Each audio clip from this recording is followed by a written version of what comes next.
ካሙዙን በሙዚቃ ስራ የሚያደንቁት በጣም በርካታ ሰዎች ይኖራሉ። ይሄንን ድጋፍ ያገኘው የጥበብ ስራን በመስራት ነው እንጂ ነገ ከነገ ወዲያ መንገድ እሰራላችኋለሁ ድልድይ ገነባላችኋለሁ ብሎ አይደለም። ሁሌ አንድ አይነት ፊት መጠበቅ የለብንም። በአንድ ፓርቲ ውስጥ የሚወዳደሩ ሰዎች የምናውቃቸው ሰዎች አሉ። ከፖለቲካው ጋር ግንኙነት የሌላቸው ሰዎች ወደ ፖለቲካው መድረክ ሲመጡ ጥሩ ነው። እንደውም በተለይም እውቅና ያላቸው ሰዎች በሙዚቃው በአርት ዙሪያ እውቅና ያላቸው ሰዎች መምጣታቸው ጥሩ ነው። በየትኛውም አጋጣሚ የፖለቲካ ዘፈኖች ላይ ኢንቮልቭ አድርጎ የምናውቀው ሰው አይደለም። ከቦብ ማርሌ ጋር የምናነጻጽረው አይደለም። ለምሳሌ ቴዲ አፍሮ እኛ ሀገር በጣም ጠንካራ ጉዳዮችን በማንሳት የሚታወቅ ዘፋኝ ነው። ኢቭን ፖለቲካል ኢሹዎችን በሙዚቃ አድርጎ በማንሳት የሚታወቅ ሰው ነው። ፖለቲካል አፊሊዬሽን ነው የሚታወቅ። የዘር ፖለቲካ የሚቃወም የዜግነት ፖለቲካን በኢትዮጵያዊነት የሚያቀነቅን ሰው መሆኑ ይታወቃል። አሁን ነገ ከነገ ወዲያ ቴዲ አፍሮ ተነስቶ ለምርጫ ወዳደራለሁ ቢል አይ ቴዲ አፍሮ የዘር ፖለቲካን ሊያጠፋ ይችላል ቢመረጥ፣ ህገ መንግስት ሊቀይር ይችላል፣ የባንዲራ ጉዳይ፣ የነገስታት አቋሙን ታውቃለህ፣ ስለማን ምን እንደሚያስብ። ካሙዙ ካሳን ማንም ነው የማያውቀው ስለ ፖለቲካ ነው። ካሙዙ ካሳ ምን አይነት ፖቴንሻል እንዳለው የፖለቲካ እውቀት እንዳለው አናውቅም። ከተመረጠ በኋላ ለምንድን ነው የምንዳ? ከተመረጠ በኋላ ጀጅ ማድረግ ማለት የሚቀጥለው 5 ዓመት ላይ መቀለድ ማለት ነው። ከዛ በፊት ግን አቋሙን ቢያሳውቅ ጥንካሬውን ብናይ ነበረ የሚሻለው።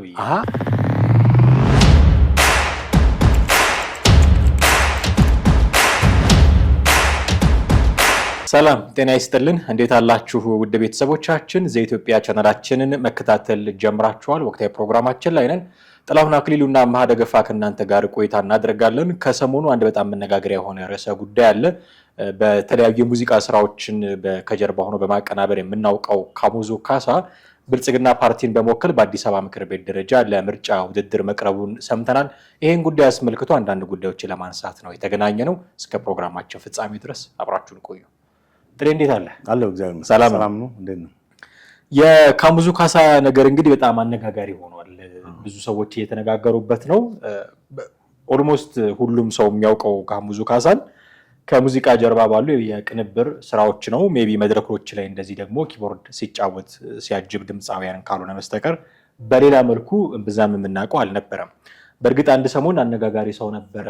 ሙዚቃ አቁሜያለሁ ብሎ ወደ እምነቱ ወደ ሃይማኖታዊ እንቅስቃሴ ተመልሻለሁ አይነት ነገር ተናግሮ በጣም መነጋገሪያ ሆኖ ነበረ። ዳግመኛም ደግሞ ተመልሶ አሁን የሙዚቃ ስራዎችን እየሰራ ያለ ሰው ነው።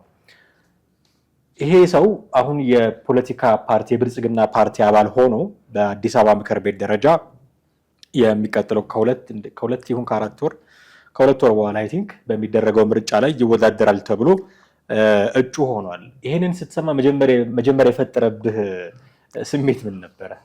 ትክክል። እንግዲህ ካሙዙ ካሳ በዘንድሮ የ7ኛው ሀገራዊ ምርጫ ላይ ለአዲስ አበባ ምክር ቤት እንደሚወዳደር እኔም ከተለያዩ ሚዲያ በተለይ ከሶሻል ሚዲያ ላይ ነው ያየሁትኝ። መጀመሪያ ላይ ትንሽ ግር ብሎኝ ነበረ።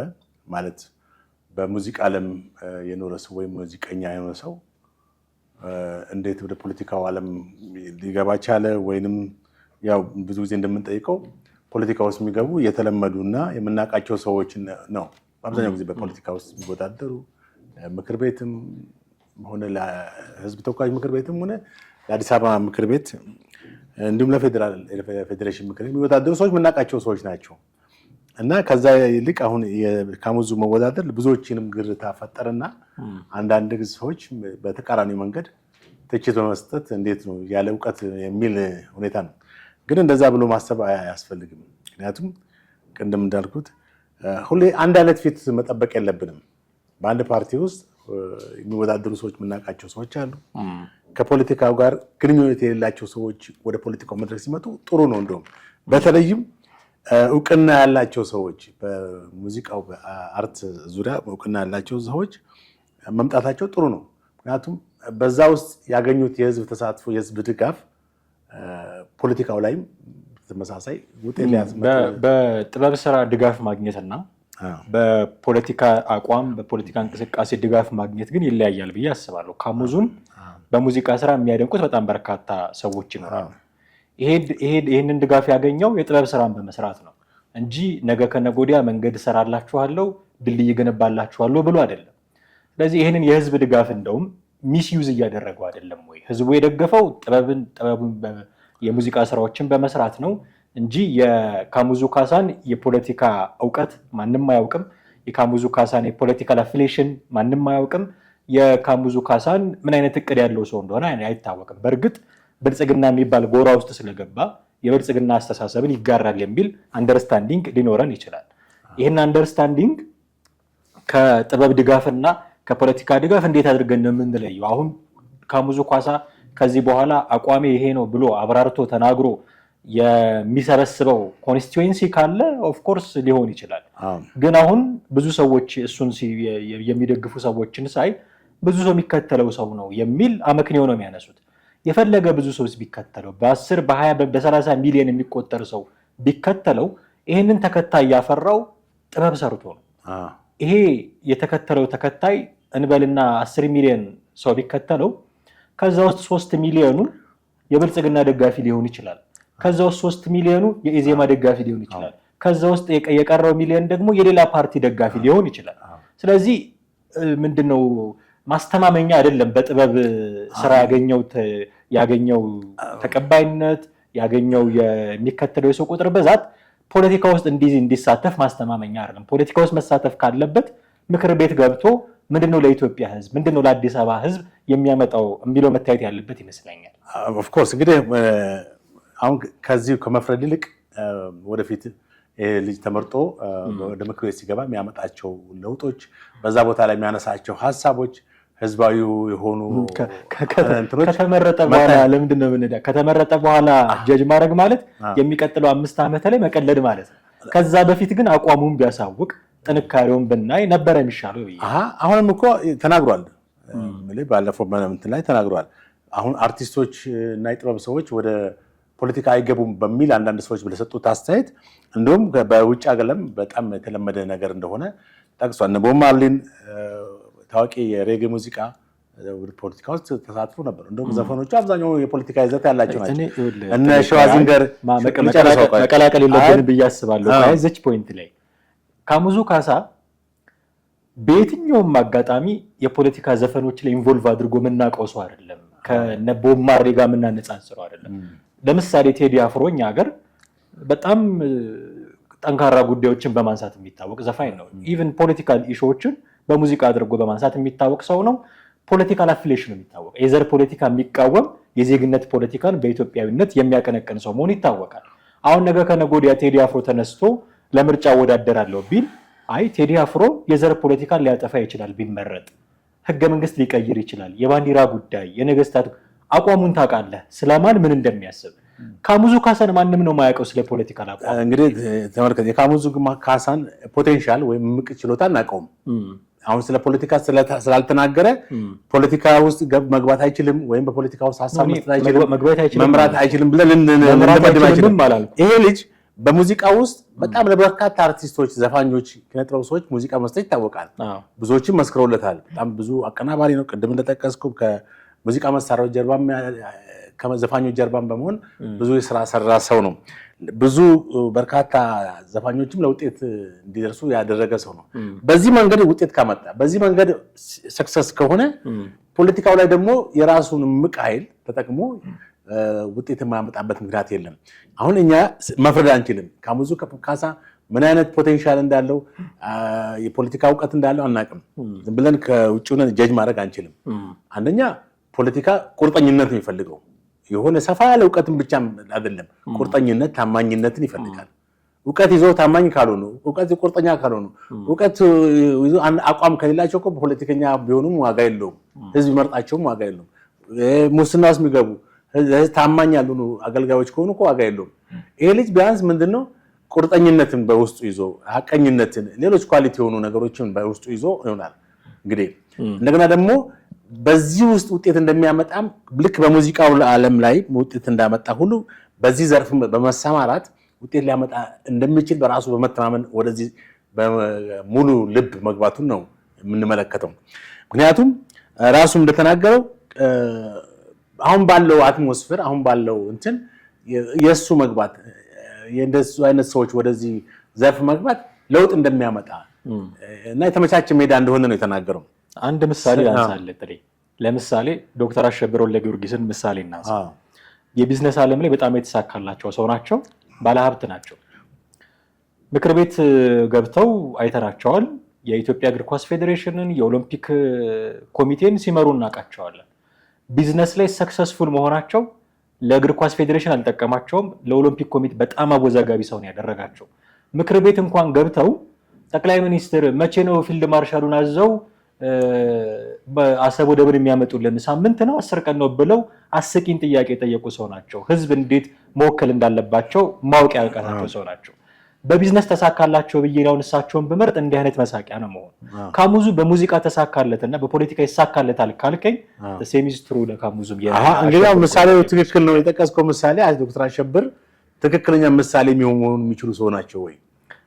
አናሎጂን እንድታይልኝ ነው። አሁን በሆነ ነገር ተሳክቶልሃል ማለት ዶክተር አሸብር ፖለቲካ ውስጥ ብቻም ሳይሆን እንኳን ፖለቲካ ውስጥም ገብቶ አይደለም በእግር ኳሱም በአትሌቲክሱም ደረጃ ሲሰጡ የነበረው አመራር በጣም ብዙ ኮራፕትድ የሆነ በኦሎምፒክ ደረጃ ኢትዮጵያንላቸው ነገር አለ ያስነቀፈ በእግር ኳሱም በኦሎምፒኩም ኢትዮጵያን ያስነቀፈና ውጤት አልባ ያደረገ ነው። አሁን እሳቸው ወስደን የእሳቸውን ተምሳሌት ወስደን ካሙዙ ላይም እንደዚህ ይሆናል ብለን ማለት አንችልም። ምክንያቱም ያነሳው ወጣት ነው ያነሳውን ነጥብ አስተውል። ሙዚቃ ላይ ስለተሳካለት ፖለቲካው ላይም እንደዚሁ ጥሩ ሰርቶ ሊሳካለት ይችላል። ኦፍ ኮርስ ዶክተር አሸብር ወልደጊዮርጊስ ቢዝነሱ ላይ ስለተሳካላቸው ፖለቲካ ላይ ተሳካላቸው ወይ? አየህ እዛ ጋር ተሳክቶልሃል ማለት እዚህ ጋር ይሳካልሃል ማለት አይደለም። ፖለቲካ አይተህ ነው የምንወስነው። ታይተህ ተፈትነህ ወይ ታልፋለህ ወይ ትወድቃለህ። ካሙዙን ፖለቲካ ላይ አላየነውም ስቲል። ስለዚህ እርግጠኛ ሆነን ይሳካለታል ልንል አንችልም። አይሳካለትም ብዬ መደምደምም አልፈልግም። ሊሳካለት ይችላል፣ ጎበዝ ሊሆን ይችላል። ግን አላቅም 5 ዓመት ሙሉ ይሳካለታል አልኩኝ መሰለህ።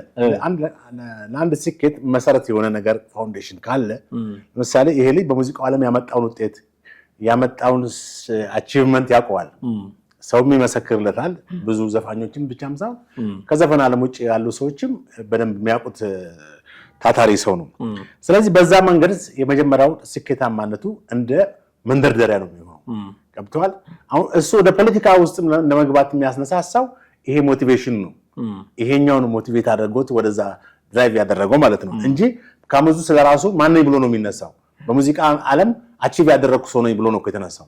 በሙዚቃ ዓለም አቺቭ አድርጋለሁ አት ዘ ሴም ታይም ይሄን አቺቭመንቱን ይሄን ተነሳሽነቱን አጠቃላይ ይሄን ኢንስፓየርስ ማን ነው ውስጣዊ ተነሳሽነቱን ወደዚህ ወፖለቲካው ዓለም ከተጠቀመበት ባይኖት በአስተዳደራዊ ጉዳይ ላይ ገብቶ በፖለቲካ ውስጥ ገብቶ ተሳትፎን ማለት ኢፌክቲቭ የሆነ ተሳትፎን ሊያደርግ የሚችልበት ሁኔታዎች ሰፊ ናቸው አስባለሁ። ከኛ አሁን ምንድነው የለመድነው ነገር አለ። እገሌ የሚባል ፖለቲከኛ በዚህ ፓርቲው ሲሳተፍ እና ምረጡኝ ብሎ ሲል ነው የምናውቀው። እገሌ የሚባል ሰው ለተወካዮች ምክር ቤት ወይም ለእንትን ተቃዋሚ ፓርቲ ወክሎ ወይም የመንግስትን ብልጽግና ፓርቲ ሆኖ ሲወዳደር ነው ምንለው። ነገር ግን አሁን አርቲስቶች፣ ስፖርተኞች፣ ሌላ ታዋቂ የኪነ ጥበብ ሰዎች መምጣታቸው ጥሩ ነው። አንደኛ በህዝብ እውቅና ያላቸውን እውቅና ድጋፍ እንደ ኃላፊነት ይቆጥሩታል። ያን ስም ላለማጣትም ያን ስም እንደገና እንዳይበላሽባቸው ሲሉ በጣም ፖለቲካ ውስጥ ሙሉ ተሳትፎ ያደርጋሉ። ገብቷል። በፖለቲካ ውስጥ የሚታየው አሁንም እናውቀው ብልሹ አሰራሮች፣ ሙስና፣ ይሄ ኔግሊጀንስ እና በኃላፊነትን በአግባብ አለመወጣት የተመሳሰሉ ነገሮች ገብቷል። እነዚህ ሰዎች በሚገቡበት ሰዓት የህዝብ ኃላፊነት ስላለባቸው በህዝብ ዘንድ ያላቸው መልካም ስም ስላለ በጣም በተሻለ ሁኔታ ይሰራሉ ብዬ ነው የማስበው። አሁን አንደኛ ይሄ ልጅ ገና ምን አላወቅነውም፣ ሙዚቀኛ ነው፣ ከሙዚቃ ጋር የተያዘ ስራ ነው በጣም የሚሰራው። ነገር ግን አሁን ፖለቲካ ውስጥ ምንም ልምድ የለውም ብለን አንተናንደንም ስላልተናገረ ቅድም አልኩህ እነ ቴዲ አፍሮ ምናምን የግድ መናገር የለበትም። አንድ ሰው በውስጡ ያከማቻቸው እውቀቶች ይኖራሉ። ሀሳብ ሊሸጥ ነው። ፖለቲካ ውስጥ ከገባ የፖለቲካ ሜዳ ውስጥ ከገባ ሀሳብህን ሸጠህ የህዝብ ቅቡልነት የምትገዛው በዛ ነው። መናገር የለበትም ልትል አትችልም። ገብቶ የሚሰራውን ስራ አይቼ ነው የምመርጠው። አሁን እኮ ሙዚቃው ራሱ በዛ በሙዚቃ ዘርፍ ራሱ የፖለቲካ እንትን አይደለም፣ ኢንተርቴይንመንት ነው። አሁን ትልቁ ስጋት እንደውም እሱ ነው። ጥበበኛ ሰው ፖለቲከኛ ከሆነ ጥበብን ለፖለቲካ ሸቀጥነት ሊያውላት ይችላል የሚል ስጋትም ደግሞ አለ። አሁን በተለይ የገዢ ፓርቲ ነው ብልጽግና እንደምታውቀው። ስለዚህ የዛ አባል ከሆነ ከዚህ በኋላ ካሙዙ ካሳ የሚሰራቸው ስራዎች ህዝብን ነው መንግስትን ነው? አንተ ካንተ በተቃራኒ ነው የማስበው። እንደውም በሀገራችን ያለው የጥበብ ሁኔታ የተሻለ ይሆናል ገብቷል ብዬ ማስበው እንጂ ጥበብን አቢዩዝ ያደርጋል፣ ጥበብን የፖለቲካ መጠቀም ያደርጋል ወይም የፖለቲካ እንትን በዛ ላይ ለምሳሌ አንድ ድምጻዊ እንትን ላይ ያደርጋል ሳይሆን ጥበብ በኢትዮጵያ ውስጥ ያለው የጥበብ የኪነ ጥበብ ደረጃ ከፍ እንዲል አርቲስቶች ቢሮክራሲውን ሊያቀል ይችላል። እዛ አካባቢ ያሉ የህግ ክፍተቶች ካሉ ካሙዙ ካሳ መኖሩ በጣም ብዙ ነገሮችን ሊያቀል ይችላል። ይሄ ግን በምርጫ እንዲሳተፍ ግድ ላይለው ይችላል። የሆነ ሚኒስቴር መስሪያ ቤት ምናምን እኮ ምርጫ ሳይወዳደሩ የተሰጣቸው ሰዎች አሉ፣ በምርጫ ሳይወዳደሩ ምናምን። እሱ አይደለም ችግሩ እና ሊያቀላቸው የሚችላቸው የቢሮክራሲ ስራዎች ሊኖሩ ይችላሉ። ግን ለምሳሌ አንድ ድምፃዊ የመንግስትን ክፍተት አይቶ ይሄ የመንግስት ክፍተት ነው ከህዝብ ጋር ሊያቃርነው ይችላል፣ ህዝብን የሚጠቅም አይደለም የሚል የሆነ ሙዚቃ በጥበባዊ መንገድ ቢሰራና ካሙዙን ሄዶ አቀናብርልኝ ቢለው ካሙዙ ይሰራለታል? እንግዲህ ያንን ወደፊት ማለት እዚህ ጋር ሆነ ያንን ጀጅ ማድረግ አንችልም። ለዛ እኮ ነው እርግጠኛ ስላልሆነ እዚህ ጋር ሆነ ጀጅ ማድረግ አንችልም። አሁን ጀነራል የኢትዮጵያን የኪነ ጥበብ ደረጃ ሊያሳድግ ይችላል። በይበልጥም ደግሞ በአሁኑ ሰዓት በጥበብ ውስጥ ያሉት የተለያዩ ችግሮች ካሉ እነዛን ወደ ተሻለ ሌቭል እንዲያርግ የራሱን የበኩል እንትን ይላል። ምክንያቱም ስልጣን ላይ ገብቷል፣ ምክር ቤት ገብቷል፣ ድምፅ ይኖረዋል። በዚህ በሚያነሳው ድምፅ ደግሞ ተደማጭነት ይኖረዋል። የኪነ ጥበብ ዘርፉ ጩኸቱ በቀላሉ ወደ መንግስት አካል ይደርስና የተለያዩ ጥያቄዎቻቸው ተገቢ ምላሽ የሚያገኙ የሚችልበት ሁኔታ። ለማንኛውም ግን ቅድም ያነሳሁት እንትን አለን። ቦብ ማርሊ ፖለቲካ ውስጥ ገብቷል። አሮን ሸዋዚንገር ታዋቂ የፊልም አክተር የካሊፎርኒያ ገዢ አሁን አይደለም መሰለኝ። በዚህ አጋጣሚ ቻክ ኖሪስ ታውቀዋለህ እንግዲህ በቅርቡ ህይወቱ ታዋቂ ማርሻል አርት እና የአክሽን ፊልም እኛ ልጆች እያለን በብዛት የምንመለከተው የነበረው እሱ በቅርቡ ህይወቱ አልፏል። ሌላው ዜሌንስኪ የዩክሬን መሪ ኮሜዲያን ነበር፣ የመድረክ ሰው ነበሩ።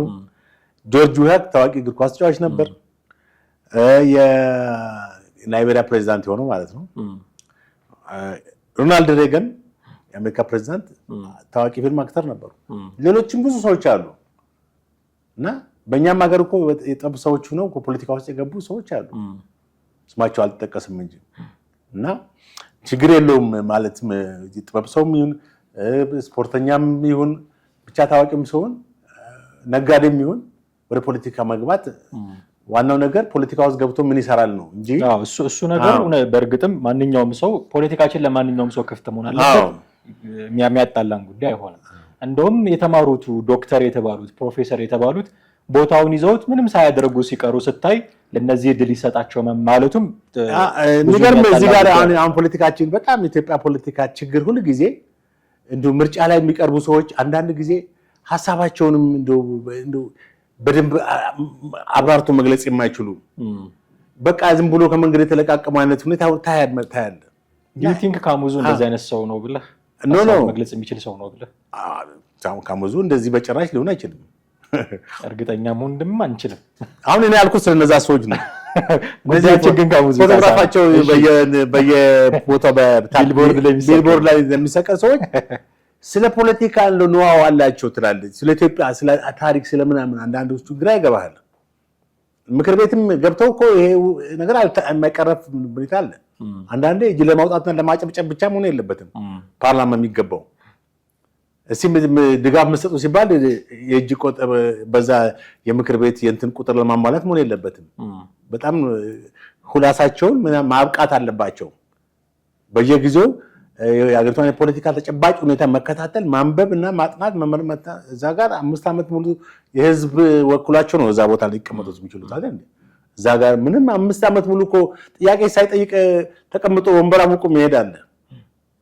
አንዳንድ ጊዜ የፓርላማ ወንበሮችን አይታቸው ከሆነ እኔ በደንብ አስተውላለሁ፣ ባዶ ወንበሮቹ የሚበዙበት አለ። አሁን በቅርብ እንደውም ቁጥጥር የለም እንዴት ትላለህ? ፓርላማ ውስጥ መላእክት ጉባኤ አልተሟላም ተብሎ አንድ ስብሰባ የምታጠፉንም ተመልከት። አቴንዳንስ የለም። አቴንዳንስ አለ ግዴታ።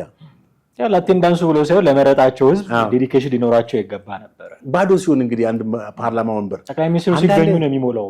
ጠቅላይ ሚኒስትሩ ሲገኙ ይሞላል፣ አልበለዚያ ግን ባዶ ነው የምትመለከተው። እነዚህ ሰዎች እንግዲህ ምረጡን ብለው በህዝብ ተመርጠው ነው ፓርላማ የገቡት። ለመረጣቸው ህዝብ አያስቡም ወይ? በጣም አስቸጋሪ ነው። ስለዚህ በፖለቲካ ውስጥ የሚገቡ ሰዎች እውቀቱ ያስፈልጋቸዋል። የፖለቲካ እንትናቸውን ማስፋት አለባቸው። አንደርስታንዲንጋቸውን፣ አገር የመምራት ክህሎታቸውን እንደዛው በተለይም ደግሞ ከሙስና ከዚህ ከሌብነት ከብልሹ አሰራር በቃ አጠቃላይ ከባድ ጋቨርንመንት እንትኑ ሲስተም ውስጥ ነፃ መሆን አለባቸው እና የተሻለች ሀገር ለመፍጠር የተሻለ አስተዳደር ያስፈልጋል አይደል? ለህብረተሰቡም ጠቃሚ የሆኑ አመራሮችን መስጠት የሚችሉባቸውን ሁኔታዎች ማዳበር፣ የሊደርሺፕ ኳሊቲያቸውን ማሳደግ አለባቸው ብዬ አስባለሁ። ይህን ትሬንድ እንዲቀየር ነው አሁን ካሙዙ ካሳንም ኤክስፔክት የምናደርገው። ትችትና ድጋፉን ግን እንዴት አገኘው? አሁን ብዙ ሰዎች ይተቻሉ። ቅድም ያነሷቸው ነጥቦች የሚያነሱ አሉ። ሌሎችንም ጉዳዮች እያነሱ ትችት የሚያቀርቡ ሰዎች አሉ። የኢትዮጵያን ገጽታ ለመገንባት በሚል ወደ ውጭ ሀገራት የተደረገ ኢትዮጵያ ኪን ኢትዮጵያ እንደዚህ የሚባል የሙዚቃ ድግስ ፕሮግራምን እሱ እንዲመራ ተደርጎ አይ ቲንክ ሩሲያ፣ ደቡብ አፍሪካ፣ ብራዚል እንደዚህ ጉዞ አድርጎ ነበረ። ከዛ ጊዜ ጀምሮ የመጣ ግንኙነት አለ ብለው ስራውን ከመንግስት ጋር በመገናኘትም የትችት አካል አድርገው የሚያነሱ አሉ። ደግሞ የሚደግፉም አሉ። መዘጋት የለበትም በሩ፣ የፖለቲካው በር ለሁሉም ክፍት መሆን አለበት ብለው ደግሞ ሌላ እንደዚህ እንዲሁ የድጋፍ ድምፅ የሚያነሱ አሉ። ትችቶቹንና ድጋፎቹን ግን እንዴት አገኛቸው? አንዳንድ ጊዜ የጥበብ ሰው ወደ ፖለቲካው መግባት አለበት የለበትም ከሚል ጉንጭ አልፋ ክርክር እንውጣና ካሙዙ ካሳ በዚህ ምክንያት ምርጫ ውስጥ መካፈሉ ጥሩ ነው ብለው የራሳቸውን አመክንዮ ያስቀመጡ ሰዎች አሉ። አንተ ያነሳቸውን ለጥበብ ስራውም ጥሩ ነው፣ የእሱ እዛ ጋር መኖር የሙዚቀኞችን የአርቲስቶችን ድምፅ ከፍ ያደርጋል፣ ምክር ቤት ውስጥ ገብቶ ይናገራል ከሚሉ አመክንዮች አንጻር መግባቱ ጥሩ ነው እና ደግሞ ለሁሉም ክፍት መሆን አለበት በሚል አንጻር፣ በሌላው መልኩ ደግሞ ጥበብን ይበድላል እንደዚህ የመንግስት አካል መሆን የሚሉ ትችቶች የሚያቀርቡ አሉ። ሁለት ጎራ ተከፍለው የሰሞኑ መነጋገሪያ እሱ ነው። ይሄ ምልህ አሁን ጥበብን ይበድላል የሚሉት ቅድም ያልኩትን ሀሳብ እንግዲህ የበለጠ ለማጉላት ያክል ጥበብን ይበድላል ሳይሆን እንዲሁም የጥበብን ደረጃ ከፍ ያደርጋል። ጥበብ አሁን በኢትዮጵያ ውስጥ ያለውን የኪነ ጥበብ ሁኔታ በጣም በተሻለ አሁን የኛ ሀገር ጥበብ ምንድን ነው ማለት እስቲ ድራሞቻችንንም ፊልሞቻችንም ስንመለከት እዚቹ አካባቢ ነው የምናየው። አሁን የአፍሪካ ፊልሞችና የአፍሪካ ድራማዎች በጣም ሰፊ እንትን አላቸው። ሌሎች የናይጄሪያ፣ የጋና፣ የሴራሊዮን፣ እነዚህ የሴኔጋል በተለይ የምዕራብ አፍሪካ ኢቭን የኬንያም ራሱ በጣም በአፍሪካ ውስጥ ይታያል ፊልሞቻቸው። የኛ ሀገር እዚሁ በእኛው ነን እንመለከተው እንጂ ማንም አይም። እኛም የቋንቋ ተደራሽነቱን በአማርኛም ስለሆነ ወደ ውጭ እንትን አይልም። የካሙዙ መመረጥ ይሄን ይቀርፋል። ስለዚህ ካሙዙ አሁን ወደዚህ ቦታ ላይ መግባቱ ማለት ይቀርፋል ብዬ ሙሉ በሙሉ ሳይሆን ደረጃውን አሻሽላል። ገብቷል። የእሱ እዛ ቦታ መሆን አሁን ያለውን ነገር እንዳለ ይቀርፋል ሳይሆን ደረጃውን ያሻሽላል። ኢትዮጵያ ቢያንስ ፊልሞቻችን፣ ድራማዎቻችን፣ የኪነ ጥበብ ስራዎቻችን ወደ ውጭ መውጣት አለባቸው። ከዚህ ከኢትዮጵያ ድንበር ተሻጋሪ አይደሉም። በኢትዮጵያ ውስጥ ብቻ የተወሰኑ ናቸው።